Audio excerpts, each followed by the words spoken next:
TVN 24 news নেটওয়ার্কের নিয়মিত আয়োজন দ্য ভিউজ অনুষ্ঠান থেকে আপনাদের সবাইকে স্বাগত জানাচ্ছি। আমি রানা আহমেদ। সুপ্রিয় দর্শক, আপনারা এই মুহূর্তে যারা ঘরে টেলিভিশন সেটের সামনে বসে অনুষ্ঠানটি দেখছেন কিংবা আরেকটু পরে টেলিভিশন সেটের সামনে বসে আপনাদের এই প্রিয় অনুষ্ঠানটি উপভোগ করবেন, কিংবা এই মুহূর্তে যারা ফেসবুক লাইভে ঢুকেছেন অথবা আরেকটু পরে ফেসবুক লাইভে ঢুকবেন, কিংবা আরও পরে সময় সুযোগ মতো যারা ইউটিউবে অনুষ্ঠানটি দেখবেন, তাদেরকেও আগাম স্বাগত জানিয়ে রাখি। সুপ্রিয় দর্শক, আজকের অনুষ্ঠানে দি ভিউজ অনুষ্ঠানে বরাবরের মতো দুটো অংশে আমরা ভাগ করেছি, প্রথম এবং দ্বিতীয় অংশে। প্রথম এবং দ্বিতীয় অংশে যে বিষয়বস্তু নিয়ে আজকে আমরা কথা বলবো দুটোই খুবই গুরুত্বপূর্ণ। একটি হচ্ছে আমাদের স্বপ্নের বাড়ি, যেটা সবসময় আমরা চিন্তা করি, আমেরিকায় আসার আগেই আমরা চিন্তা করি যে আমেরিকায় গেলে একটি বাড়ি কিনবো বা বাড়ির মালিক হব, সেটি হচ্ছে। কিন্তু এখানে এসে তো আমাদেরকে ভাড়ায় থাকতে হয়, ভাড়া বাড়িতে থাকতে হয়। আজকের আলোচনাটি সেখানেই সীমাবদ্ধ যে যদি আমি আমেরিকায় ভাড়ার অর্থেই নিজের বাড়ি কিভাবে কিনতে পারবো, অর্থাৎ ভাড়ার টাকা দিয়ে আমি, অর্থাৎ ভাড়া না দিয়ে সেই টাকা আমি মর্গেজ হিসেবে দিয়ে কিভাবে একটা বাড়ির মালিক হতে পারি। খুব চমৎকার একটি বিষয়। এবং দ্বিতীয় পর্বে যে অংশটি রয়েছে সেটি আরও গুরুত্বপূর্ণ আমাদের সন্তানদের জন্য, সন্তানদের ভবিষ্যতের জন্য। কারণ নিউ ইয়র্কে এখানে যে 2026 সালের রিজেন্টস পরীক্ষায় ব্যাপক পরিবর্তন আসছে। নতুন নিয়ম এবং প্রস্তুতির রূপরেখা কি হতে পারে, বিশেষ করে আমরা যারা সন্তানের বাবা মা আছে, আমাদের সন্তানরা যারা স্কুলে পড়ে এবং এই ছাত্রছাত্রী এবং অভিভাবক যারা আছে, তাদের জন্য এই অনুষ্ঠানটি অত্যন্ত গুরুত্বপূর্ণ। সুপ্রিয় দর্শক, এর বাইরেও আজকের বিষয় সংক্রান্ত বিষয়ে যদি আপনাদের কোনো রকম প্রশ্ন থেকে থাকে, সেই প্রশ্নগুলো করবার জন্য আমাদের টেলিভিশন স্ক্রিনে যে টেলিফোন নম্বরটি ভেসে উঠেছে, তারপরও আমি বলে দিচ্ছি 6463079828, এই নম্বরে ফোন করতে পারেন। কিংবা যাদের ফোন করতে একান্তই অসুবিধা হয়, তারা আমাদের ফেসবুকেও প্রশ্ন রাখতে পারেন। আমরা সবগুলো প্রশ্নের উত্তর দেওয়ার চেষ্টা করব। এবং ইত্যকার এই সমস্ত বিষয়ে আলোচনা করবার জন্য অনুষ্ঠানের প্রথমাংশে অংশগ্রহণ করছেন, আমাদের স্টুডিওতে এসেছেন জনাব Sadiq Ibrahim Rubel, licensed real estate agent, Kimax realty. জনাব সাদিক ইব্রাহিম রুবেল, আপনাকে স্বাগত। আপনাকে ধন্যবাদ রানা ভাই। আপনার টিভিএন 24-কে অসংখ্য ধন্যবাদ আজকে আমাকে অনুষ্ঠানে আমন্ত্রণ জানানোর জন্য, এবং যারা টিভিএন 24 অনুষ্ঠানটি দেখছেন সবাইকে ধন্যবাদ আমার অনুষ্ঠানটি শোনার জন্য। আপনাকেও অসংখ্য ধন্যবাদ। আমি জানি আপনি অনেক ব্যস্ত থাকেন, সব রকম ব্যস্ততা ফেলে রেখে আমাদের স্টুডিওতে উপস্থিত হয়েছেন এবং খুব স্বপ্নের একটি বিষয় নিয়ে আপনি আজকে আলোচনা করবেন, যে আমরা যারা আমেরিকায় থাকি, ভাড়া থাকি, যে পরিমাণ অর্থ ভাড়ায় হিসেবে আমরা দিয়ে থাকি, সেটাই একসময় আমরা যদি মর্গেজ হিসেবে পে করি এবং একদিন আমরা বাড়ির মালিক হয়ে যেতে পারি। সেটা কিভাবে, এর গুরুত্বটা উপলব্ধি করবার জন্য দু একটি কথা আমি দর্শকদের সঙ্গে বলতে চাই। সুপ্রিয় দর্শক, আমরা যারা আমেরিকায় থাকি, New York, New Jersey, Queens বা ব্রঙ্কস, যেখানেই হোক, প্রতিদিনই একটা প্রশ্ন আমাদের মনে গেঁথে থাকে, বাড়ি ভাড়ার পেছনে যে অর্থ আমরা ব্যয় করি, সেই ভাড়ার অর্থেই যদি নিজের একটা বাড়ি হতো। হয়তো বছর বছর ভাড়া বাড়ে, হয়তো নতুন জায়গায় যেতে হয়, হয়তো স্থায়িত্ব খুঁজে পাওয়া কঠিন হয়ে পড়ে, কিন্তু তারপরও জানেন কি, অনেক ক্ষেত্রেই আপনি যে পরিমাণ বাড়ি ভাড়া দেন, সেই একই পরিমাণ ব্যয় আপনি নিজেও একটা বাড়ির মালিক হতে পারেন। তবে এর জন্য দরকার শুধু একটা স্বপ্ন নয়, বরং স্বপ্নের সাথে দরকার সঠিক পরিকল্পনা, সঠিক লোকেশন নির্বাচন, অভিজ্ঞ রিয়েলটরের গাইডলাইন এবং বাজার সম্পর্কে পরিষ্কার ধারণা। কারণ বাড়ি মানে শুধু চার দেয়াল নয়, এটা নিরাপত্তা, পরিবার, ভবিষ্যৎ এবং নিজের একটা ঠিকানা। আর তাই আজকের এই আলোচনার প্রথমাংশে আমরা জানতে চাইব, বাড়ি কেনার পথে প্রথম পরিকল্পনাটি আপনি কোথা থেকে শুরু করবেন, কোন লোকেশন আপনার পরিবার ও ভবিষ্যতের জন্য সেরা হতে পারে, বাস, সাবওয়ে, হাইওয়ে, কেন ভালো যোগাযোগ ব্যবস্থা আপনার সিদ্ধান্তে প্রধান ভূমিকা রাখে, একজন সৎ ও অভিজ্ঞ রিয়েল এস্টেট এজেন্ট বেছে নেওয়ার উপায়, বাড়ির জোনিং ভায়োলেশন, স্কুল ডিস্ট্রিক্ট, মসজিদ, মন্দির বা চার্চ নিকটবর্তী থাকা, এসব তথ্য কেন অত্যন্ত গুরুত্বপূর্ণ। এবং সবচেয়ে বড় বিষয়, বর্তমান বাজারে বাড়ির ন্যায্য দাম জানা ও মর্টগেজ লোন পাওয়া কতটা সহজ বা কতটা কঠিন। সুপ্রিয় দর্শক, আজকের এই আলোচনার মাধ্যমে আপনি হয়তো বুঝতে পারবেন, ভাড়াটিয়া থেকে একটি গর্বিত বাড়ির মালিক হওয়া আপনার ভাবনার চেয়েও অনেক বেশি সম্ভব। এই অনুষ্ঠানে আজ আমাদের সাথে আছেন একজন অভিজ্ঞ রিয়েলটর, যার অভিজ্ঞতা আপনাকে আপনার স্বপ্নের বাড়ির দরজার আরও কাছে নিয়ে যেতে পারে। তো দর্শক, চলুন শুরু করা যাক আজকের অনুষ্ঠানের প্রথম অংশের আলোচনা। ভাড়ার অর্থ দিয়ে আপনিও হতে পারেন আমেরিকায় একটি গর্বিত বাড়ির মালিক। জনাব সাদিক ইব্রাহিম রুবেল, আমি আজকের যে বিষয়টি আমাদের, সেই বিষয় সম্পর্কে আমার আপনার মনের কথাটি শুধু বলেছি, দিক নির্দেশনা দেওয়ার চেষ্টা করেছি। আপনার কাছে প্রথমেই যে প্রশ্নটি আমি করতে চাইবো যে আজকের যে বিষয়, যে আমেরিকায় আমরা যারা আসি প্রথমেই তার বাড়ির মালিক হই না, আমাদেরকে ভাড়ায় থাকতে হয়। কিন্তু যদি একটি সঠিক আমরা পরিকল্পনা নেই যে ভাড়ার অর্থ যেটা আমি দিচ্ছি সেটা যদি আমি একটা বাড়ি কিনতে পারি, ডাউন পেমেন্টের টাকাটা জোগাড় করে যদি একটা বাড়ি কিনতে পারি, যে পরিমাণ অর্থ ভাড়া হিসেবে দিচ্ছি একদিন সেটাই আমি সেই অর্থ দিয়েই একদিন গর্বিত একটা বাড়ির মালিক হতে পারি। তো এক্ষেত্রে সবচেয়ে গুরুত্বপূর্ণ ধাপ কোনটি? ধন্যবাদ রানা ভাই আপনাকে। আপনি একটা গুরুত্বপূর্ণ প্রশ্ন করেছেন আজকে। কারণ হচ্ছে এই প্রশ্নটা শুধু আপনার না, এই প্রশ্নটা আমরা যারা বাড়ি কিনতে যাই হাজারো মানুষের মানুষের মনের প্রশ্ন, কথা। মনের কথা। কারণ হচ্ছে আমরা অনেকেই আমরা সবাই এখানে ভাড়া দিয়ে থাকি, ভাড়া পে করে আমরা রেন্ট দিয়ে থাকি। সো আমরা নর্মালি যখন একটা বাড়ি কেনার কথা চিন্তা করি তখন সিদ্ধান্তহীনতায় ভুগি যে আমরা আসলে বাড়ি কিনতে পারবো কি। পারবো কিনা। তো আপনাকে সেই সাহসী সিদ্ধান্তটা প্রথম নিতে হবে। হুম হুম। কারণ সাহসী সিদ্ধান্তটা আপনি যখন নেবেন তখন আপনি সিদ্ধান্ত নেওয়ার পরে আপনার কতগুলো বিষয় চলে আসবে যেগুলো আপনাকে আস্তে আস্তে আপনাকে জানতে হবে। তো ফার্স্ট থিং হচ্ছে আপনার সাহসী যে সিদ্ধান্তটা সেটাই হচ্ছে গুরুত্বপূর্ণ। তারপর আপনি একটা জিনিস যদি ক্যালকুলেশন করে থাকেন, অ্যাজ এ এক্সাম্পল আপনি যদি দেখেন যে আপনি এখানে নিউ ইয়র্ক সিটিতে বাসা ভাড়া খুবই বেশি, সবাই জানে এই জিনিসটা। তো বাসা ভাড়া যদি কারো যদি বাসা ভাড়া 2500 থেকে 3000-এর ভিতরে একটা বাসা ভাড়া হয়, এখন মোরালেস প্রায় সবাইকে এই ধরনের ভাড়া দিতে ভাড়া দিতে হয়। কারণ এর চেয়ে কমে বাসা ভাড়া পাওয়া খুবই পরিবার নিয়ে খুবই বাচ্চা নিয়ে মুশকিল। থাকতে গেলে। হ্যাঁ, এখন সবচেয়ে গুরুত্বপূর্ণ বিষয় আপনি যদি বাড়ি কেনার সিদ্ধান্ত নেন, আপনি যদি 7 থেকে 8 লাখ ডলারের ভিতরে যদি একটি বাড়ি কেনার ডিসিশন নেন, তাহলে আপনার আমাদের হিসেবে বর্তমান মর্টগেজ ইন্টারেস্ট রেট অনুসারে আপনার 4 থেকে $4,500 আপনার প্রতি মান্থলি মাসে পেমেন্ট, mortgage প্রতি মাসে হিসেবে আসবে। পেমেন্ট আসতে পারে উইথ ট্যাক্স অ্যান্ড ইন্স্যুরেন্স। আচ্ছা। সো আপনি যদি এই টাকাটা আপনি $3,000 যদি আপনি মান্থলি রেন্ট দিয়ে থাকেন, হ্যাঁ। আর আপনি ওই বাড়িটা নেওয়ার পরে আপনি যদি ওই বাড়ি থেকে যদি আপনি আরো কিছু রেন্টাল ইনকাম পান না, তাহলে এখন সহজভাবে, এখন তো আমাদের সিটি অনুমোদন দিয়েছে, হ্যাঁ। বেসমেন্ট ভাড়া দেওয়া যাবে, উপরে ভাড়া উপরে দেওয়া ভাড়া দেওয়া যাবে, যাবে। রুম এমনকি গ্যারেজও আপনি ইচ্ছে করলে সেখানেও একটা রুম তৈরি করে ভাড়া দিতে হ্যাঁ, পারেন।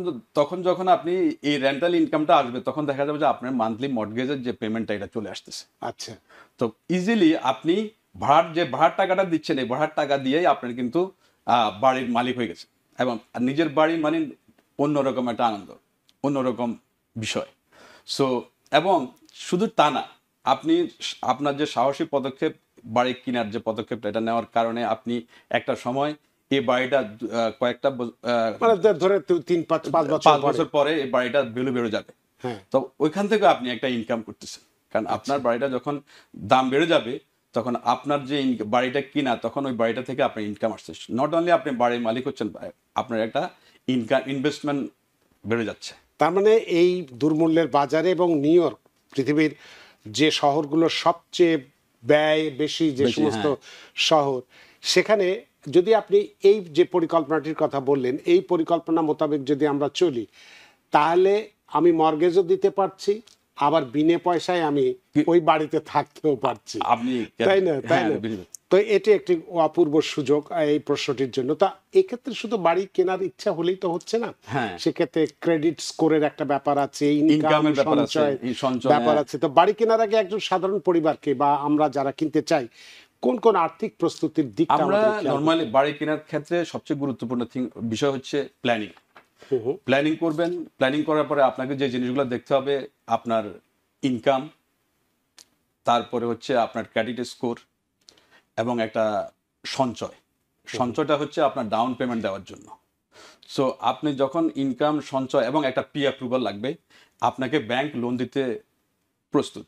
আর অনেক সময় দেখা যায় আমাদের কমিউনিটির যে জিনিসটা দেখা যায় অনেকের ক্রেডিট স্কোর ভালো থাকে না। আপনি যদি প্ল্যানিংটা ঠিকমতো করতে পারেন, আগে থেকে প্ল্যানিং করেন, হ্যাঁ আমি বাড়ি কিনবো, তখন হবে আপনি যে ক্রেডিট স্কোর যদি প্রবলেম থাকে এটা আপনি সলভ করতে পারতেছেন, আপনার ডাউন পেমেন্টে যদি শর্টেজ থাকে সেটা আপনি রিকভার করতে পারতেছেন বাড়ি কেনার পূর্বে। এবং বাড়ি কিনতে গেলে প্রথমত যে জিনিসটা আমরা যে জিনিসটা দেখি, আমাদের অনেক বায়ার আছে, তাদেরকে নিয়ে অনেক বাড়ি দেখানো লাগে, কারণ বাড়ির লোকেশনটা অত্যন্ত গুরুত্বপূর্ণ বিষয়। কারণ সবাই সব লোকেশন চুজ করতে হয়, কারণ আমরা যারা কমিউনিটি আমাদের বাঙালি কমিউনিটি লোকেশন খুবই গুরুত্বপূর্ণ, বিকজ আমাদের সব কিছু আমরা স্কুল ডিস্ট্রিক্ট থেকে শুরু করে আপনার আমাদের এরিয়া ক্রাইম মানে লোকেশনটা হ্যাঁ লোকেশনটা কমিউনিকেশন, বিশেষ করে কমিউনিকেশন, যেহেতু আমরা হ্যাঁ, এই প্রশ্নটা আপনি করতে চেয়েছিলাম যে লোকেশনের যে বিষয়টা, আমরা অনেক সময় খুব তাড়াহুড়ো করে বাড়ির কিনে আসি, কিন্তু পরে লোকেশনের কারণে অনেক সময় আমাদের ভুগতে হয়। তাহলে সেক্ষেত্রে আপনি যখন বললেনই, তো এক্ষেত্রে আমাদের কোন দিকগুলো সবচেয়ে বিবেচনা আনা উচিত? প্রথম ফার্স্ট থিং হচ্ছে বাড়ি কেনার ক্ষেত্রে কমিউনিকেশন জিনিসটা দেখতে হবে। কারণ হচ্ছে আমরা যারা বাড়ি কিনবো তাদের জন্য কমিউনিকেশনটা অত্যন্ত মানে গুরুত্বপূর্ণ। বাস লাইন, সাবওয়ে বা আমাদের যে মসজিদ, মসজিদ, মন্দির, মন্দির, চার্চ, চার্চ, এই বিষয়গুলা এবং মার্কেট, যে আমাদের নিত্য জিনিসপত্র কেনার জন্য বাজারঘাট সবগুলো আশেপাশে আছে কিনা। তা না হলে একটা পরে দেখা যায় আপনি স্বপ্নের বাড়িটি আপনার জন্য দুঃস্বপ্ন হয়ে যেতে পারে, বোঝা হয়ে দাঁড়াতে পারে। তো দেখা যাচ্ছে যে এই কারণে হয়তো আপনি ভাড়াটে পাচ্ছেন না, হ্যাঁ, নিজের অসুবিধা, এবং অনেক সময় ভাড়াটির সমস্যাও করে কমিউনিকেশনের কারণে, ভাড়াটির সমস্যা ওইটা হচ্ছে হয়তো গাড়ি ইউজ করতে চায় না, কারণ এখানে তো গাড়ি রাখাটাও একটা সমস্যার ব্যাপার, বিশেষ করে সব জায়গায় এমনকি আমাদের যদি জ্যাকসন হাইটেও তো আমরা জ্যাকসন হাইটস কিছু জায়গায়, হিল সাইড কিছু জায়গায়, এগুলাতে আপনার সচরাচর পার্কিং পাওয়া যায় না। সেটাই। তাহলে সেক্ষেত্রে লোকেশনটা একটা গুরুত্বপূর্ণ বিষয় বাড়ি কেনার ক্ষেত্রে। বাড়িকে শুধু সুপ্রিয় দর্শক নিশ্চয়ই বুঝতে পেরেছেন যে বাড়ি কেনার আগে লোকেশনটাকে আমরা সবচেয়ে আগে প্রায়োরিটি দেব। তো এই ক্ষেত্রে তো বাড়ি হয়তো একজন দেখালো, বাড়ি আমি কিনতে চাচ্ছি, কিন্তু এখানে একটা বিষয় আছে হোম ইন্সপেকশন, তাই না? এটা একটা গুরুত্বপূর্ণ বিষয় বাড়ি কেনার ক্ষেত্রে। তো এই কোন কোন বিষয়গুলো অবশ্যই একজন ক্রেতাকে খেয়াল রাখতে হবে? হোম ইন্সপেকশনটা অবশ্যই একজন ক্রেতাকে গুরুত্বের সাথে দেখতে হবে। কারণ হচ্ছে আমি দেখেছি আমার অনেক বায়ার হোম ইন্সপেকশন করতে চায় না। বাড়ির আউটলুক সুন্দর, সবকিছু ঠিক আছে, মনে করছে যে হোম ইন্সপেকশন করে খামাখা কেন আমি $400-500 খরচ করব। কিন্তু আউটলুক দিয়ে হবে না। আপনাকে হোম ইন্সপেকশন আপনি যখন করাবেন, একটা বাড়ির ফাউন্ডেশন, বাড়ির রুফ, বাড়ির হিটিং সিস্টেম, বাড়ির আপনার প্লাম্বিং, সবচেয়ে ইম্পর্টেন্ট থিং প্লাম্বিং সিস্টেম, তারপরে আপনার বাড়ির যে আনুষঙ্গিক বিষয়গুলো, খুঁটিনাটি বিষয়গুলো আপনি জানতে পারবেন। ইভেন রুফ, ছাদ বা এই বিষয়গুলো, কারণ হচ্ছে এগুলা ফাউন্ডেশন যদি সমস্যা থাকে আপনি একটা বিগ প্রবলেমে পড়বেন বাড়ি কেনার পরে। Also roof is not like costly thing. So roof, আপনি একটা ভালো রুফটার এজ কত হয়েছে, হিটিং ড্রেনেজ সিস্টেমটা কেমন, সো একটা ইন্সপেকশন বাড়ি কেনার ক্ষেত্রে খুবই গুরুত্বপূর্ণ। তাই আমার টিভিএন দর্শক বা যারা আমার এই অনুষ্ঠানটি শুনছেন, সবার কাছে অনুরোধ থাকবে আপনারা বাড়ি কেনার আগে অবশ্যই হোম ইন্সপেকশনটি করবেন, তাহলে আপনি একটু নিশ্চিন্তে থাকতে পারবেন বাড়ি কেনার পূর্বে। তার মানে হচ্ছে যে সুপ্রিয় দর্শক নিশ্চয়ই বুঝতে পারছেন যে আপনি যে বাড়িটি কিনছেন 700-800 হাজার দিয়ে বাড়ি কিনছেন, ইটস এ হিউজ অ্যামাউন্ট। তো সুতরাং সেখানে ইন্সপেকশনে হয়তো 500-700 বা বড় জোর $1000 খরচ হতে পারে।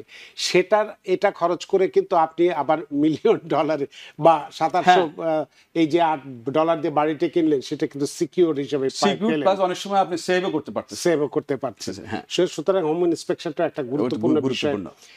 তো এখন আমি হয়তো বাড়ি কিনতে চাচ্ছি, বাড়ি কেনা তো এক খুব সোজা ব্যাপার, যদি আমার কাছে পয়সা থাকে বা ডাউন পেমেন্ট দেওয়ার মতো যদি অর্থ থাকে, কিন্তু একজন মাধ্যম তো দরকার পড়ে। এক্ষেত্রে যেটা আপনার কাছে প্রশ্ন, যে আপনি একজন রিয়েল এস্টেট এজেন্ট আমার দরকার পড়ে, এই ক্ষেত্রে কেন এই রিয়েল এস্টেট এজেন্টের দরকারই বা কেন পড়ে, তাদের ভূমিকাটাই বা কি থাকে? রিয়েল এস্টেট এজেন্ট অবশ্যই দরকার, কারণ হচ্ছে অনেকে মনে করে থাকেন যে রিয়েল এস্টেট ছাড়া আমরা অনলাইন থেকে খুঁজে বাড়ি বের করব। কারণ বাড়ির অনেক খুঁটিনাটি বিষয় থাকে যারা সাধারণ মানুষ তারা হয়তো অনেক সময় এগুলো খেয়াল করি না। কারণ একজন রিয়েল এস্টেট এজেন্ট সে যখন এই ফিল্ডে কাজ করে, তার অনেক বিষয় অনেক এক্সপিরিয়েন্স গেদার করে, তখন একজন বায়ারকে সঠিক তার জন্য রাইট ফিট একটি বাড়ি খুঁজে দিতে আমরা সর্বাত্মক চেষ্টা করি, যেন আমার বায়ার বাড়ি কেনার পরে হ্যাপি থাকতে পারে যে আমি একজন ভালো সৎ যোগ্য লোকের হাতে পড়ছি, যার কারণে আমি ভালো একটা বাড়ি পেয়েছি। সো এই কারণে একজন রিয়েল এস্টেট এজেন্ট দরকার। কারণ হচ্ছে আমাদের অনেক সময় আমরা যেহেতু ফার্স্ট টাইম হোম বায়ার, আমাদের অনেক সময় অনেক জানার গ্যাপ থাকতে পারে, আর একজন রিয়েল এস্টেট এজেন্টের যখন আপনি হেল্প নেবেন তখন আপনাকে সে যে সমস্যাগুলো আপনার যে উইকনেসগুলো আছে সেগুলা ফাইন্ড আউট করে দিতে পারবে। কিন্তু আমরা তো এরকম শুনি অনেক সময় রিয়েল এস্টেট এজেন্ট যারা আছে তারা তাড়াতাড়ি একটা বাড়ি ক্লোজিং করতে পারলে তার একটা ভালো ইনকাম হয়, সেক্ষেত্রে আমি সৎ বা অভিজ্ঞ না, রিয়েল এস্টেট কিভাবে যারা যারা চিহ্নিত করব? যারা আপনার একটা বায়ারের সাথে হাইড করবে কোনো কিছু বা তাড়াতাড়ি করবে, আমি মনে করব যে উনি সৎ রিয়েল এস্টেট না, রিয়েল এজেন্ট না। আচ্ছা, কারণ হচ্ছে বায়ার একদিনের জন্য না, আপনার একজন বায়ার থেকে কিন্তু আরো বায়ার আপনার কাছে আসবে। সো অবশ্যই আপনাকে সৎ হতে হবে এবং দক্ষ হতে হবে। আপনি যদি একজন বায়ারকে ভালো সার্ভিস দিতে পারেন, পরবর্তীতে এটা নট অনলি বায়ার, একটা রিয়েল এস্টেট এজেন্ট জন্য এটা ফিউচারের বিষয় আছে। কারণ রিয়েল এস্টেট এজেন্ট যারা এই ফিল্ডে অনেকদিন কাজ করবে, তো তাদেরকে অবশ্যই যদি সৎভাবে সঠিকভাবে কাজ করে যেতে হয় তাহলে সততার সাথে কাজ করতে হবে। এবং সবচেয়ে বড় কথা যেটা হচ্ছে যে সে ধরুন যে আমি একটা বাড়ি কিনতে চাই, আমি কেন এত বড় বোঝা আমি নিজের কাঁধে নিতে যাব? আমার যদি একজন রিয়েল এস্টেট এজেন্ট থাকে, হ্যাঁ। তার কাছে সমস্ত তথ্য আছে, কোন এলাকায় লোকেশন, যেটা আমরা বললাম আমি একটা অমুক লোকেশনে কিনতে চাই, আমি যদি আপনাকে বলি আপনি সেই লোকেশনে আপনার বাড়ি আছে কিনা আপনি সেটা বলতে পারবো। এবং বাড়ির যে প্রাইসিংটা অনেক সময় দেখা যায় আপনি একটা বাড়ির প্রাইসিং আপনি হয়তো জানেন না সঠিক প্রাইসিং, কিন্তু একজন রিয়েল এস্টেট এজেন্ট এটা নিয়ে ঘাটাঘাটি করে, এটা নিয়ে অনেক বায়ারকে দেখায়, তখন আপনি সঠিক প্রাইসটা দিতে পারবেন একজন রিয়েল এস্টেট এজেন্টকে। তার মানে লোকেশন বাছাই থেকে শুরু করে ক্লোজিং পর্যন্ত যাবতীয় কাজগুলোই করছে একজন, এবং আপনার জন্য এই জিনিসটা স্মুথলি হবে। তো এক্ষেত্রে আরেকটি প্রশ্ন হচ্ছে যে বাড়ি কেনার ক্ষেত্রে যে ভায়োলেশনের বিষয়, যে একটা বিষয় আছে, অনেক ক্ষেত্রে আমরা দেখেছি যে এই বিষয়গুলো আমরা জানি না, পরে বাড়ি কেনার পরে দেখা যায় যে এটা একটা ভায়োলেশন আসে। তো এই সমস্ত তথ্য জানার উৎসগুলো কোথায়?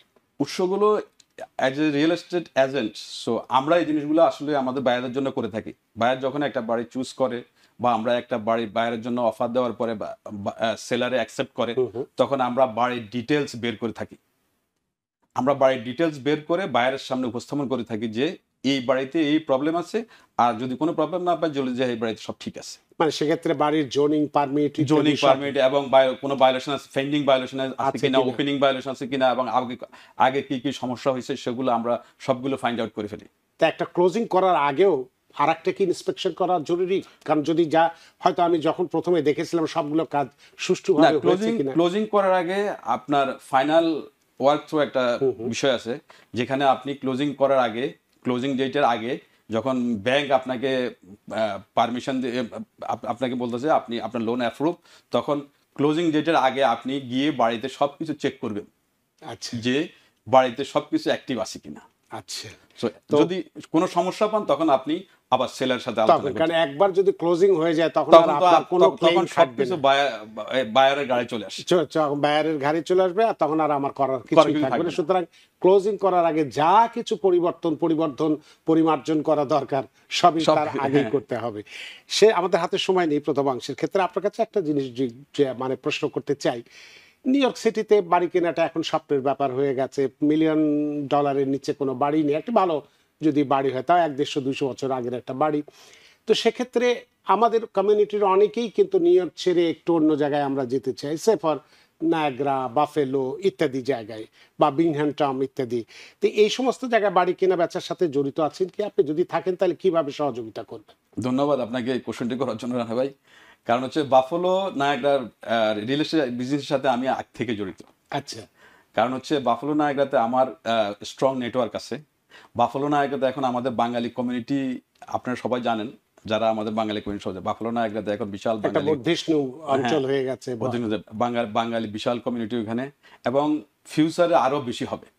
সো আমার স্ট্রং নেটওয়ার্ক আছে। আপনারা যদি কেউ বাফেলো নায়াগ্রাতে বাড়ি কিনতে চান, বা ওখানে সস্তা অনেক বাড়ি, তো কিরকম মূল্য আছে ওখানে? বাড়ি ওইখানে দুই ধরনের বাড়ি আছে। আচ্ছা, একটা হচ্ছে ফুল রেডি টু মুভ বাড়ি, আচ্ছা, আর একটা হচ্ছে আপনি কিনে কাজ করাবেন, রেনোভেশন করাবেন।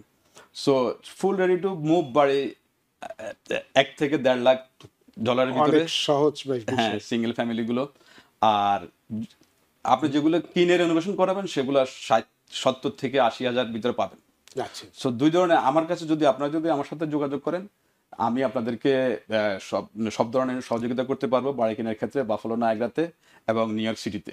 আমি আপনাদের অনেক ধন্যবাদ জনাব সাদেক ইব্রাহিম রুবেল। আমাদের হাতে প্রথমাংশের হাতে সময় নেই, তাই আমাদেরকে আপনাকে বিদায় জানাতে হচ্ছে এবং নতুন অতিথিকে আবার আমন্ত্রণ জানাতে হবে। তো সেক্ষেত্রে আপনি যে আলোচনাটি করলেন যে আমরা ভাড়া অর্থ দিয়ে একদিন আমরা খুব সহজেই বাড়ির মালিক হয়ে যেতে পারি, অনেকগুলো প্রশ্নগুলো আপনি ক্লিয়ার করেছেন। সুতরাং আজকে যারা আমরা চিন্তা করছি বাড়ি কিনি কিনি এরকম চিন্তা করছি ভাবছি, তাদের জন্য বিষয়টি খুব সহজ হয়ে গেল। আপনার এই চমৎকার আলোচনার জন্য সত্যি আমরা ঋদ্ধ, আমরা প্রাণী। না, ধন্যবাদ রানা ভাই আপনাকে। আপনার মাধ্যমে TVN24 সকল দর্শককে ধন্যবাদ। আপনারা আমার অনুষ্ঠানটা উপভোগ করার জন্য, এবং যারা আগামীতে উপভোগ করবেন, অবশ্যই আপনাদের সবাইকে ধন্যবাদ। আপনাকে আবারও ধন্যবাদ। সুপ্রিয় দর্শক, আমেরিকায় ভাড়ার অর্থে নিজের বাড়ি যেভাবে সম্ভব কিনা সেটি সম্পর্কে আমরা আলোচনা করছি অনুষ্ঠানের প্রথমাংশে। আমরা যাব একটি বিরতিতে যাব, তার আগে দ্বিতীয় অংশে যে গুরুত্বপূর্ণ একটি বিষয় সেটি আমাদের ছাত্রছাত্রী, আমাদের যারা সন্তান আছে তাদের জন্য এবং অভিভাবকদের জন্য, শিক্ষকদের জন্য, সবার জন্য এই বিষয়টি গুরুত্বপূর্ণ যে নিউ ইয়র্কে 2026 সালের রিজেন্টস পরীক্ষায় ব্যাপক যে পরিবর্তন এসছে, নতুন নিয়ম বা কী রূপরেখা তৈরি হয়েছে সেটি সম্পর্কে আমরা আলোচনা করব শামীমা আরা বেগম, একজন শিক্ষক, তার কাছ থেকে। তার আগে একটি ছোট্ট বিরতি নিতে চাই, বিরতির পরে সেই বিষয় গুরুত্বপূর্ণ বিষয়টি নিয়ে কথা বলতে চাই। সুপ্রিয় দর্শক, নিচ্ছে একটি ছোট্ট বিরতি, সে পর্যন্ত আমাদের সাথেই থাকুন। সুপ্রিয় দর্শক, বিরতির পর ফিরে এলাম আপনাদের প্রিয় অনুষ্ঠান দ্য ভিউজে। ভিউজের দ্বিতীয় অংশের খুবই গুরুত্বপূর্ণ একটি আলোচনার বিষয়, সেটি হচ্ছে যে নিউ ইয়র্কে 2026 সালের রিজেন্টস পরীক্ষায় ব্যাপক পরিবর্তন, নতুন নিয়ম এবং প্রস্তুতির যে কী রূপরেখা সেটা নিয়ে বিস্তারিত ব্যাখ্যা করব। এবং এই ব্যাখ্যা করার জন্য আমাদের স্টুডিওর সঙ্গে সংযুক্ত হয়েছেন আমাদের সকলের প্রিয় মানুষ, প্রিয়জন এবং প্রিয় শিক্ষক Shamima Ara Begum, ENL teacher, Union Endicott High School, New York. যারা শামীমা আরা বেগম, আপনাকে স্বাগত। ধন্যবাদ আমাকে আবারও আমন্ত্রণ জানানোর জন্য। আমার প্রিয় শিক্ষার্থী বন্ধুদের জন্য আজকে গুরুত্বপূর্ণ বিষয় নিয়ে আবার আমি হাজির হলাম।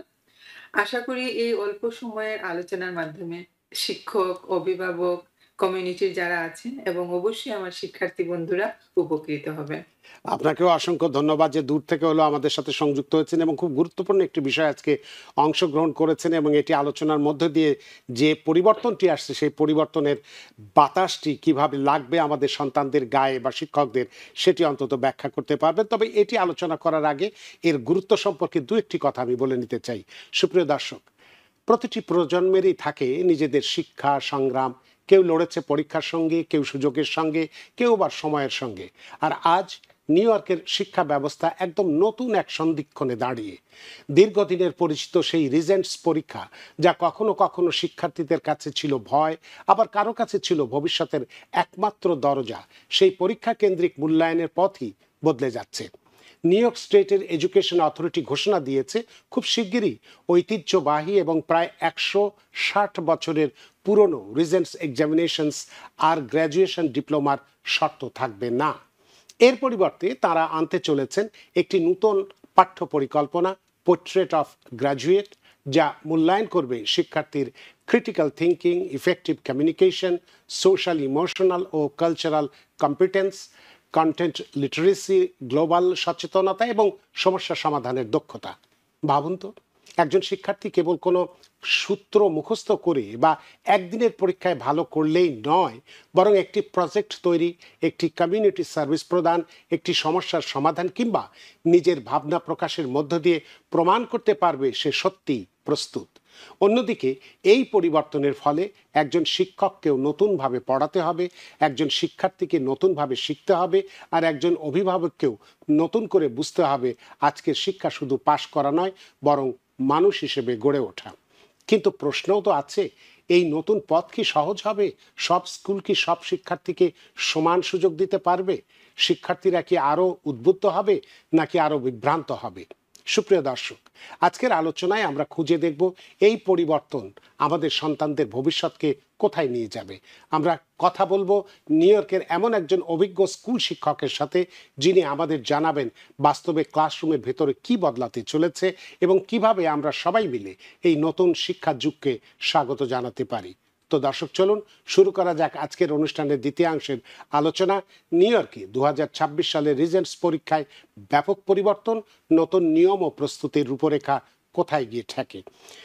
শামীমা আরা বেগম, আপনার কাছে যে প্রথম যে এই বিষয়টির একটু ভূমিকা আমি দিয়েছি, কারণ আমি জানি যে আমাদের সময় যেহেতু অল্প থাকে, তাই আমার এই সংক্ষিপ্ত ভূমিকার মধ্য দিয়েই সব বিষয়গুলোকেই সংক্ষেপে নিয়ে আসি। তো আপনার কাছে প্রথমেই যে প্রশ্নটি আমি করতে চাই যে সম্প্রতি কেন এই new York state board of Regents 2027-28 school বর্ষ থেকে পাশ করা রিজাল্টস পরীক্ষাকে আইনগতভাবে গ্রাজুয়েশন বা ডিপ্লোমা শর্ত হিসেবে বাদ দেওয়ার প্রস্তাব দিয়েছে কেন? আসলে নাইন টাস্ক ফোর্স এবং new York state education department যেটা আছে, এই তাদের পরামর্শ অনুযায়ী আপনি যেটা বললেন পোর্ট্রেট অফ গ্রাজুয়েশন, এই ফ্রেমওয়ার্কটি বা গৃহীত হয়েছে। New York board of Regent মনে করছে আসলে একটা স্ট্যান্ডার্ডাইজ পরীক্ষার মাধ্যমে একটা স্টুডেন্টের দক্ষতা বলেন অথবা ভবিষ্যৎ প্রস্তুতি বলেন বা মূল্যায়ন বলেন, এটা পুরোপুরি মূল্যায়ন করা যাচ্ছে না। তো দেখা যাচ্ছে যে দীর্ঘদিন ধরে শিক্ষার্থীরা একটা পাঠ্যপুস্তকের একটা প্যাটার্নে পড়ে গেছে এরা। যেমন আমরা যেটাকে স্কুলের ল্যাঙ্গুয়েজে বলতেছি যে টেস্ট ড্রাইভ ল্যাঙ্গুয়েজ। তো এরা এরা মনে করছে যে হ্যাঁ, আমাকে এই সূত্রটা মুখস্থ করতে হবে। এই সূত্রের মধ্যে থেকে আমার এক্সাম আসবে। আমি এই সূত্র মুখস্থ করলে আমি এই ম্যাথটা পারবো। এবং সায়েন্সে যেটা হচ্ছে যে সায়েন্স বায়োলজির কথা যদি বলি, তো বায়োলজিতে দেখা যাচ্ছে যে হ্যাঁ, এই সূত্রটা আমি মুখস্থ করলে আমি এটার আনসার দিতে পারবো। এই যে একটা প্যাটার্নের মধ্যে যে শিক্ষার্থীরা আছে এত বছর ধরে, তো এখন যেটা নিউ ইয়র্ক স্টেট যেটা বলছে যে ওরা চায় যে এমন একটা শিক্ষা ব্যবস্থা, এমন একটা পরীক্ষার ব্যবস্থা চালু করতে, যেটার মাধ্যমে একজন শিক্ষার্থী তার ফিউচার কি হবে এবং সে ফিউচারে সে কিভাবে তার সিদ্ধান্তটা সে নিজে নিতে পারবে, এভাবে তাকে তৈরি করার বিষয়টাকে এরা এই এক্সামের মধ্যে নিয়ে আসছে। তাহলে এটাই সেক্ষেত্রে হচ্ছে আসলে মেইন কথা, বিষয়। কিন্তু সেক্ষেত্রে জি, আপনি জি, আমি যদিও কিছু উদাহরণ দিয়েছিলাম বা বলেছিলাম ভূমিকার এই জি, যে নতুন কাঠামোর, যেটা আপনিও বললেন আমিও বলেছি, portrait of G. A graduate, এর যে হুম, হুম। 7টি গুণ বা দক্ষতা, যেমন এই critical thinking, effective communication, social emotional competence, cultural competence, content literacy, global citizenship, innovative problem solving, এই জি। শিক্ষার্থীদের ভবিষ্যতের জন্য কেন এগুলো খুব গুরুত্বপূর্ণ বলে মনে করা হচ্ছে? আসলে আমরা যদি দেখি, এটা হচ্ছে যে আমরা ক্লাসে যদি দেখি, আপনি ধরেন একটা স্টুডেন্ট, একটা শিক্ষার্থী সে ক্লাসে গেল। সে তার পাঠ্যপুস্তকের ওই বিষয়টা খুব ভালো করে আয়ত্ত করলো এবং সেই পাঠ্যপুস্তকের উপরেই সে এক্সাম দিয়ে সে পাস করে বের হয়ে আসলো। কিন্তু ভবিষ্যতে যখন তাকে চাকরিতে অথবা তাকে যখন ইউনিভার্সিটিতে অ্যাডমিশনের জন্য যাচ্ছে, তখন কিন্তু তাকে অনেক বড় একটা ধকলের মধ্যে পড়তে হচ্ছে। কারণ হচ্ছে যে জব বলেন অথবা ইউনিভার্সিটির অ্যাডমিশন বলেন, তখনই এরা চায় বাস্তব অভিজ্ঞতা।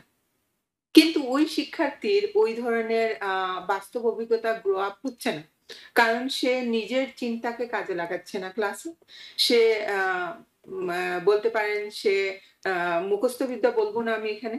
এখানে আমি বলব যে সে পাঠ্যপুস্তকের ওই বিষয়টাকে ভালোভাবে আয়ত্ত করছে। এজন্য এই ৭ টি বিষয়কে খুবই গুরুত্ব সহকারে এখানে আনা হয়েছে। আসলে দেখা যাচ্ছে যে ২০০০ যে রিটেন পরীক্ষাটা এখানে আ ২০২৭ থেকে ২৮ সালের যে ডিপ্লোমা পরীক্ষাটা, এটা বাধ্যতামূলক পাস করতে হবে এরকম কিন্তু না। হ্যাঁ? তো তারপরও এখানে রিজন পরীক্ষার জন্য যে ফেডারেল কিছু বাধ্যবাধকতা থাকবে, এই বাধ্যবাধকতার মধ্যে শিক্ষার্থীরা যাতে ওভারকাম করতে পারে। তো এখানে আপনি যেটা বললেন যে মেইন যে ৭ টা বিষয়, এই মেইন ৭ টা বিষয়ের উপরে এই পুরো কাঠামোটা বানানো হচ্ছে এবং ইতিমধ্যে আমাদের এই যে স্কুলগুলা আছে, এখানে নবম শ্রেণী যেটা ৯ থেকে অলরেডি এটা আ চালু করা হয়ে যাচ্ছে। তো একটা স্টুডেন্ট সে একটা প্রজেক্ট করতে হবে। সেই প্রজেক্ট করতে গেলে আপনি চিন্তা করেন সে একটা কমিউনিকেট করবে একটা গ্রুপের সাথে। তো গ্রুপ ওয়ার্ক তার হয়ে গেল। সে করতে গেলে তাকে নিজেকে চিন্তা করতে হবে নিজে থেকে। হুম? তো তার নিজে থেকে চিন্তা করার ধারণাটা চলে আসলো। সে নিজের ওপিনিয়ন টা দেওয়ার একটা প্ল্যাটফর্ম পেয়ে গেল। সে নিজে থেকে লিখলো তার মনের কথা এবং সে এটা উপস্থাপন করলো। এই যে প্রেজেন্টেশন বলেন বা নিজের থিংকিং যেটা বলেন, সেটা কিন্তু আ চলে আসবে এই শিক্ষা ব্যবস্থা থেকে। তো এই ক্ষেত্রে আপনি তো একজন ক্লাসরুম টিচার, তো সেইতে আপনার কাছ থেকে একটু জানতে চাইবো যে আপনি কি মনে করেন যে এই পরিবর্তনে, কারণ আমি একটু আগে বলেছি যে এই রিজেন্টসটা 160 বছরের ধারাবাহিকতার একটা ইতিহাস, সেটাকে জি। বাদ দিয়ে এই পরিবর্তনে শিক্ষাদানের যে ক্লাসরুম টিচিং বা শিক্ষার্থীর পড়াশোনার ধরনে কি ধরনের পরিবর্তন আনবে, যদি আমরা উদাহরণ দেই এভাবে যে রূপান্তর হবে কি মেমোরাইজেশনে থেকে নাকি বোঝাপড়ার দিক থেকে, না প্রকল্প ভিত্তিক কাজের দিক থেকে? আম স্যার, এটা যেটা আমি বলব হুম যে হুম। শিক্ষার্থীদের হ্যাঁ। আ এবং অভিভাবকদের আচ্ছা। টেস্ট দিয়ে ফাঁস করার যে একটা ভয়, এটা কিন্তু কেটে যাবে। হ্যাঁ? যে আমাকে পরীক্ষা দিয়ে এত মার্ক পেতে হবে, তারপর আমি পরীক্ষায় পাস করব। এই ভয়টা এদের আর থাকবে না। এই ইয়ের মাধ্যমে। কিন্তু তাদের বিরাট একটা পরিবর্তন হবে এবং এটা পজিটিভ পরিবর্তন হবে। তখন দেখা যাবে যে শিক্ষার্থীরা তাদের নিজেদেরকে বুঝার একটা প্ল্যাটফর্ম পাবে। সে কি এবং সে কিভাবে কমিউনিকেট করবে এবং ভবিষ্যতে সে ডাক্তার হবে, ইঞ্জিনিয়ার হবে বা সে যেকোনো প্ল্যাটফর্মে যাক না কেন, সে তাকে নিজেকে প্রেজেন্ট করার মতো একটা দক্ষতা নিয়ে সে বের হবে। আসলে মেইন জিনিসটাই এই পুরো কারিকুলামটা যে বানানো হয়েছে, এই পুরো কারিকুলামটার মেইনই হচ্ছে আমাদের শিক্ষার্থীদের বেস তৈরি করা। এখানে ৩ টা সাবজেক্টকে চেঞ্জ করা হয়েছে। সায়েন্স, আ অ্যা ম্যাথ এবং ইএলএ। তো সায়েন্স যেটা চেঞ্জ করা হয়েছে, আমরা সায়েন্স বায়োলজি যেটাকে আমরা এতদিন থেকে জেনে আসছি সায়েন্স বায়োলজি, এটাকে এখন দেয়া হয়েছে life science, earth and space. তাহলে এই নামটা থেকেই আমরা মানে বুঝা যাচ্ছে যে এটার ভিতরে আসলে চিন্তার কত বিষয় চলে আসতেছে। তারপর ম্যাথ যেটা আসছে সেটা হচ্ছে যে আম অ্যালজেব্রা 2, হ্যাঁ? এবং জ্যামিতিটা চলে আসতেছে অনেক বেশি। যেখানে সূত্রটা অনেক ক্ষেত্রেই এরা কি বলেন? ওভারকাম করে নিজে থেকে চিন্তা করে একটা কাজ করতে পারবে ম্যাথের ভিতরে। এবং ম্যাথের মধ্যেও অনেক বিষয় আসবে যেটা তারা গ্রুপ ওয়ার্ক এর মাধ্যমে এটা সলভ করবে। এবং আরেকটা যেটা ইএলএ বললাম, ইংলিশ যেটা, এটা ইংলিশ অফ আর্ট আসতেছে। কারণ ইংলিশে শুধু সে কোনো স্টোরি বই পড়া বলেন বা প্যারাগ্রাফ রাইটিং বলেন, এটাতেই সীমাবদ্ধ থাকছে না। এখানে সে নিজেকে একটা প্রজেক্ট তৈরি করে সেই প্রজেক্ট অনুযায়ী কাজ করবে এবং সে তার নিজেকে প্রেজেন্ট করবে এবং কমিউনিকেশন স্কিলটা তাদের যাতে ডেভেলপ হয় এবং সব ধরনের মানুষের সাথে যাতে এরা কাজ করতে পারে, সেই ধরনের ডেভেলপমেন্ট তাদের যাতে বিল্ড আপ হয়। তো এক্ষেত্রে আপনার কাছে একটি বিষয় আমি জানতে চাই, যেহেতু আপনি প্রকল্পের কথা বললেন, প্রজেক্টের তৈরির কথা বললেন, যে জি, আমরা যদি ধরে নেই যে একজন স্টুডেন্ট বা এমন একজন স্টুডেন্ট যে পরীক্ষার জন্য পড়াশোনা বেশি করে, কিন্তু জি। এই প্রকল্প ভিত্তিক বা প্রজেক্ট ভিত্তিক কাজ বা কমিউনিটি সার্ভিসের প্রতি তার তেমন একটা সময় নেই বা উৎসাহ নেই, যদি এরকম অবস্থা হয়, তাহলে কি এই পরিবর্তন তার জন্য সুবিধা হবে নাকি চ্যালেঞ্জ হবে, কোনটি বা কেন? আমাকে যদি জিজ্ঞেস করেন তাহলে আমি বলব চ্যালেঞ্জ। কারণ কারণ হ্যাঁ, এটা আমাদের জন্যও চ্যালেঞ্জ। কারণ আমরা ওই ধরনের শিক্ষার্থীকে তার আ এতদিনের যে একটা বিল্ড আপ, এটা থেকে তাকে আমরা বের করে আনবো। এবং সে তার নিজেকে এটা থেকে বের করে আনবে। এটা অবশ্যই চ্যালেঞ্জ। কিন্তু এটা নেগেটিভ না, এটা পজিটিভ চ্যালেঞ্জ। কেন? সে তার নিজের যোগ্যতা সম্পর্কে জানবে। সে বুঝবে যে আমি বই পড়ে এবং বই থেকে লিখে যা শিখেছি, আজ আমি বাস্তবে তা করতে পারছি। এবং আপনি এই যে ৭ টা যে স্কিল আছে, এই ৭ টা স্কিলের মধ্যে দেখবেন আপনি কমিউনিটিতে এরা কিন্তু পার্টিসিপেট করতে হবে। তো দেখা যাচ্ছে যে এই ধরনের স্টুডেন্ট যারা অনেক শাই, যারা ক্লাসে কথা বলে না। তারপরে দেখা যাচ্ছে যে আমরা যারা শিক্ষকরা আছি, পোস্ট করে তাদেরকে অনেক কাজ করাতে হয়। এরা গ্রুপ ওয়ার্কে আগ্রহী না। হ্যাঁ? কিন্তু এরা খুবই ভালো করছে। রেজাল্ট অনেক ভালো হচ্ছে এদের। ওই ধরনের স্টুডেন্টদের জন্য চ্যালেঞ্জ এবং এটা পজিটিভ চ্যালেঞ্জ। এবং আমরা এই চ্যালেঞ্জের জন্য রাজি আছি। খুবই খুবই ভালো কথা। তো আপনার একটা শিক্ষক হিসেবে এতক্ষণ আপনার কথা আমি শুনলাম। যদি মনে করুন আপনি শিক্ষক না, একজন অভিভাবক, একজন জি। স্টুডেন্টের একজন অভিভাবক হিসেবে কি আপনি উদ্বিগ্ন যে যখন দেখবেন যে পরবর্তী গ্র্যাজুয়েটরা আগের মতো স্ট্যান্ডার্ডাইজড এক্সাম বেসড গ্র্যাজুয়েশন না নিয়েই পাশ করবে? কিংবা আপনি কি মনে করেন যে নতুন পদ্ধতি বাচ্চাদেরকে মোর ব্যালেন্সড স্কিল বেসড শিক্ষা দেবে? আম যদি আমি একজন অভিভাবক হিসেবে চিন্তা করি, তাহলে ১ম এ আমি চিন্তা করব আমাদের সময় ধরেন বা আমরা যেটা চিন্তা করি আমার বাচ্চাকে স্কুলে দেওয়ার সাথে, সাথে তার রেজাল্টটা কি? প্রতিদিনই আমাদের শিক্ষকদের কাছে একই জিনিস আমরা জানতে চাই যে, আমার বাচ্চাটা কি রেজাল্ট করেছে? এক্সামে কত পেয়েছে? সে কি ভালো করলো? আমরা কম্পেয়ার করি একটা বাচ্চার সাথে আরেকটা বাচ্চার। এতে গিয়ে হয় কি, একজন অভিভাবক হিসেবেই আমি বলছি, অ্যা যে এতে হয় কি, এই যে বাচ্চাটাকে যে আমরা কম্পেয়ার করলাম, তার কিন্তু স্কিলটা আস্তে, আস্তে কি হয়? আ নষ্ট হয়ে যাচ্ছে। সে ২ টা স্টুডেন্টের ২ ধরনের স্কিল থাকে। হ্যাঁ, তার হয়তো রিটেন এর স্কিল নাই, বাট তার কিন্তু শোনার স্কিল আছে। তো এই যে জিনিসগুলা একজন অভিভাবক হিসেবে তখন আমরা আর এটা চিন্তা করতে হবে না। কারণ আমার বাচ্চার রেজাল্ট নিয়ে আমাকে আর চিন্তা করতে হচ্ছে না। হ্যাঁ, আমার বাচ্চাটা সে কিভাবে এটাকে ওভারকাম করছে তাকে সাপোর্ট করতে হবে। 100% সাপোর্ট করতে হবে। কারণ অনেক বড় একটা পরিবর্তন এবং অভিভাবকরা এবং আমি একজন অভিভাবক হিসেবেও আমাকে এই জিনিসটা আয়ত্ত করতে হবে যে এখন আমার বাচ্চাকে আমি কি ধরনের প্ল্যাটফর্ম দিব, বাসায় কি ধরনের এনভায়রনমেন্ট দিলে এবং কি হেল্প করলে আমার বাচ্চাটা ওই আ নতুন কারিকুলামটা আয়ত্ত করতে পারবে। তার মানে আপনার আলোচনা থেকে বা আমাদের আলোচনা থেকে যেটা বুঝতে পারলাম যে মুখস্থ নয়, হাতে কলমে শিখে প্রকৃত শিক্ষা নিয়ে জীবনকে বা বিল্ড আপ, ভবিষ্যৎকে বিল্ড আপ করতে হবে। আমাদের হাতে সময় নেই। জি, সর্বশেষ একটি প্রশ্ন আমি করতে চাই, যেহেতু জি। এই বিষয়টি স্কুল থেকে শুরু হচ্ছে, হু, হু। কলেজ অ্যাডমিশনের ক্ষেত্রে এই নতুন পন্থায় গ্র্যাজুয়েটদের কলেজে অ্যাডমিশন বা কাজের জন্য প্রস্তুতি কেমন হবে? অর্থাৎ স্ট্যান্ডার্ডাইজড এক্সাম বেসড ডিপ্লোমার তুলনায় এই নতুন skills and projects plus credits এই ডিপ্লোমায় কেমন মূল্য পাওয়া যাবে? সংক্ষেপে ১ মিনিটে। জি। এখানে আমি ১ম এই বলেছিলাম যে ২০২৭-২৮ সালে আসলে পরীক্ষাটি যদিও নতুন হবে, ফেডারেশনের নিয়ম অনুযায়ী কিছু এক্সাম কিন্তু থাকবে। আর এটা হচ্ছে যে এক্সাম যেহেতু আমাদের নেওয়া হচ্ছে এবং প্রজেক্টের মার্ক বলেন বা ওভারঅল একটা গ্রেড কিন্তু আমাদেরকে দিতে হবে।